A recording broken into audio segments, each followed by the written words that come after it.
One of the things we talked about earlier, I think, is that all matter has motion, and if something has motion, actually there is what we call kinetic energy associated with that motion. And as it turns out, actually, we've been talking about an atom. This is the nucleus. I'll just put N for nucleus, the protons and the neutrons. And here are my electrons out here, all right? So the electrons actually have the most motion of the three subatomic particles. And again, if you're listening to these in order, we've talked recently again that Bohr's model of the atom has the electrons actually at either this energy level or this energy level or this energy level. And Schrodinger kind of builds on this. And I said that's increasing energy as you go away farther from the nucleus.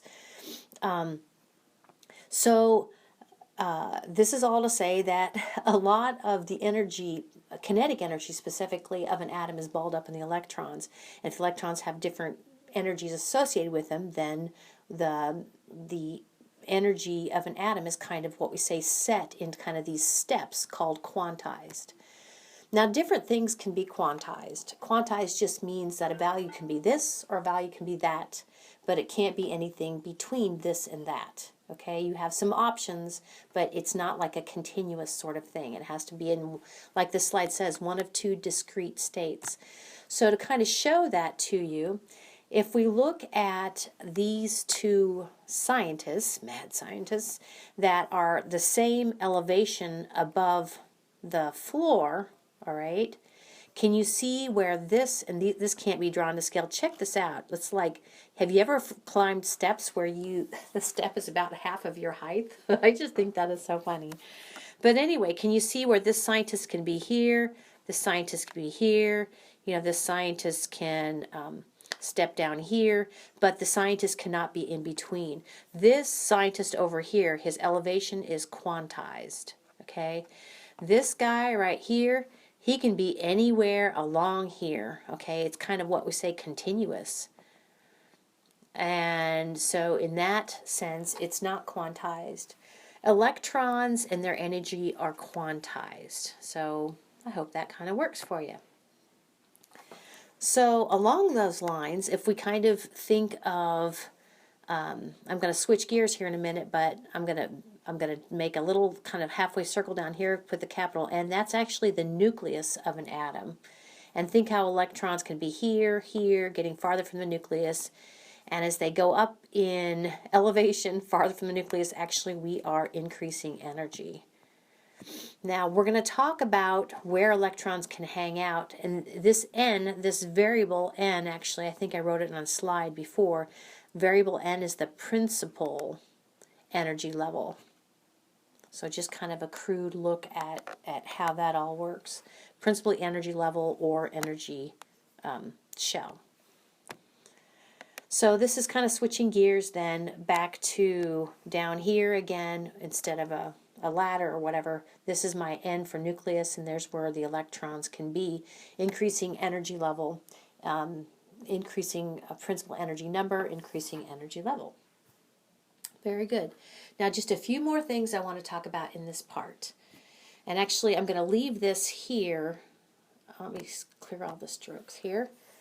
So do you buy this, that if I have, and it's kind of fun, I'll introduce you to this already, we use arrows, I think it's fun, we use arrows to represent electrons.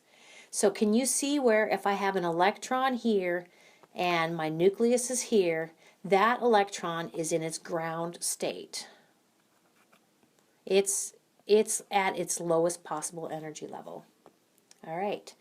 I'm going to switch colors and I'm going to place my electron. I'm going to say it picked up some energy. Instead of N is equal to 1, it got a lot of energy.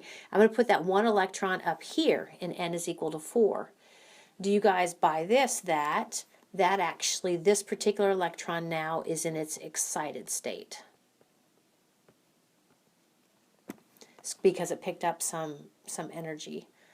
Okay. Now, cool thing is, and actually light bulbs do this all the time, the electrons get excited by adding energy. Let's see how I do that. Add energy to get up there. Okay.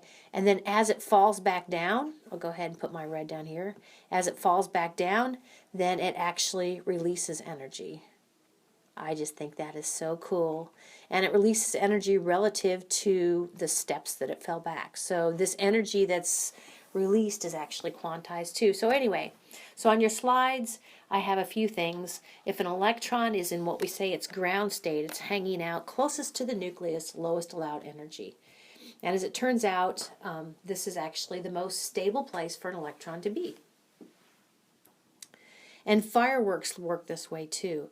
The way fireworks is basically and metals, different metals will give you different colors because they're different transitions. The electrons are transitioning different steps. But anyway, if you add energy to an electron, it can actually get further from the nucleus at a higher energy level, and we say that electron is excited. Now, as it's up there, actually, it's relatively unstable. And it's like I said, if it falls back down to its ground state, then it will release energy. That is so cool, I think. And then one more thing I want to include in this part, again about the orbital that Schrodinger came up with. Electron orbital or orbital, that it means the same thing.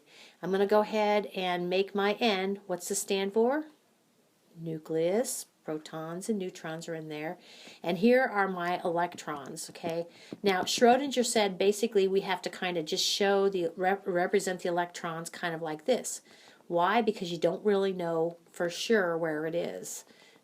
There's uncertainty in its location.